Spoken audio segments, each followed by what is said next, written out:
All right, so in one of my previous videos, I noted that I thought it might be possible that the um, S&P reached the 75-week moving average before the intermediate cycle low bottomed. We did do that on Wednesday. We're pretty heavily oversold here, so this is a potential spot for the intermediate cycle to bottom. The first thing we need to do is we're going to need to break this trend line, but Amazon and Google missed last night, so we're going to start the day off probably anyway back down here near the lows. Um, we are getting a divergence here in the RSI, kind of typical of a intermediate or of a cycle bottom ready to form. So as of right now anyway, I think this Wednesday low is probably going to hold. But we're going to need to break this trend line to confirm that the intermediate cycle decline is over. Now, a couple things that make me think, a couple of reasons why I do think Wednesday is going to hold. Usually, the initial spike higher in the VIX is the most aggressive, and then the undercut in the stock market, the VIX usually doesn't make a higher high, and that appears to be the case here. VIX did not make a higher high on Wednesday when the stock market undercut the October low. So one flag waving here that we probably did complete the intermediate cycle low on Wednesday. The other is this divergence in the McClellan oscillator. I noted this in one of my previous videos that again, usually the initial spike down uh, is the most oversold on the McClellan oscillator, and then you'll get a bounce, and then we'll get the C wave down in stocks, but we'll get a divergence in the McClellan oscillator. So we've got that. So again, my assumption at this point is that Wednesday's low will probably hold. If by chance it doesn't, and again, we're going to open somewhere down here again this morning. But if Wednesday's low doesn't hold, then a potential target would be 7,000 on the Nasdaq. All right, so again, I'll say this again. I think you want to buy this dip, but this is probably the last one. I think the cyclical bull market is just about over.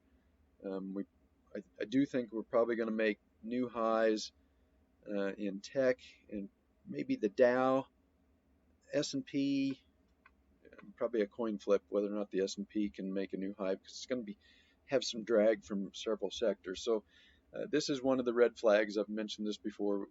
The banks are diverging. They were not able to follow the market to new highs.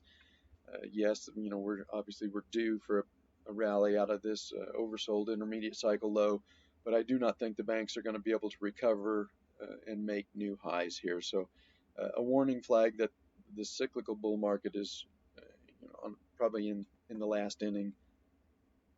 Another warning sign, the housing market, again, obviously due for some kind of rally out of these severely oversold conditions, but very little chance, in my opinion, that housing can recover and make a new high. So another big warning flag that this cyclical bull market is on its last leg. Another one, the gaming stocks, again, very unlikely, in my opinion, that the gaming stocks can recover and make higher highs. So another warning sign, last leg of the bull market. The global Dow, kind of the same picture as the banks. We've got a breakdown below the February lows. Again, we're due for a rally out of these oversold conditions, but I seriously doubt that the global Dow is going to be able to recover these highs.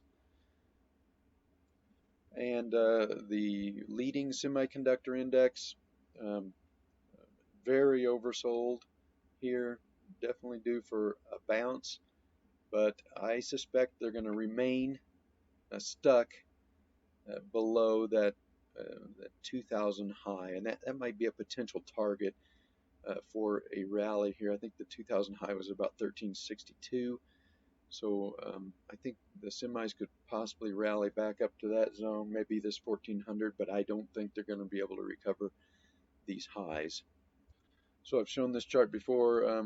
We've got the 2000 highs here. We came up, actually moved above it a little bit, but we just have not been able to produce a sustained breakout above that level. And I suspect at this point we probably are not going to during this 4-year cycle. We're probably going to remain stuck below this, and we're going to have some kind of a move down, and it'll be the next 4-year cycle where we can break out of this above these 2000 highs and then get a big rally to the upside. So again, potential target, maybe we can come back up to 1400, but I think there's very little chance that the semis are going to break out to new highs, and it's just too late in the 4-year cycle to expect a breakout and a sustained move higher at this point. All right, so something to look at here. We usually will get at least a Dow theory non-confirmation at a bull market top, and we haven't gotten that yet. Right here you can see the Dow made a new high above the January high.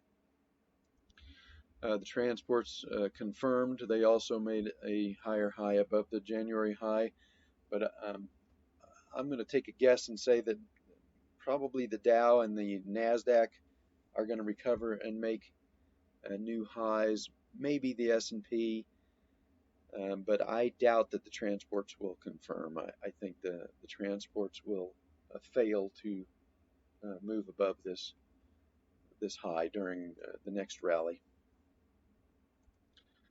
So a couple things I think could possibly happen that could drive the stock market back to new highs. One would be a resolution of the trade war with China. Obviously at some point that has to end. So if that were to come about here in the next short while, then that would be a driver to push the stock market back up to higher highs, probably even the S&P. Again, I'm not sure that we're going to make big new highs. Maybe we only get to 3,000 on the S&P. I would suspect that the bigger move would probably be in the NASDAQ and maybe in the Dow. And then the other thing would be that the Fed stops their rate hiking policy. A third possibility, although slim in my opinion, would be for the GOP to retain control of both branches of Congress, but I think the odds are pretty heavily stacked that the Democrats are going to take at least the House. But if we can get those other two scenarios, then I do believe that's probably going to be a driver to give us the final rally in this cyclical bull market, convince everyone that the bull market is still healthy and has a long ways to go, and then at that point I think we get our top and we start moving down into the next 4-year cycle low in 2020, and I do tend to think that we're probably going to have a recession at that time as well. And again, we had a recession in '91 and it didn't stop the secular bull market, and I don't think a recession in 2020 is going to stop the secular bull market this time either. But we almost certainly are going to have a very scary, very large pullback into the next 4-year cycle low. And my guess would be probably more than 20%, maybe even as much as a 30% cyclical bear market.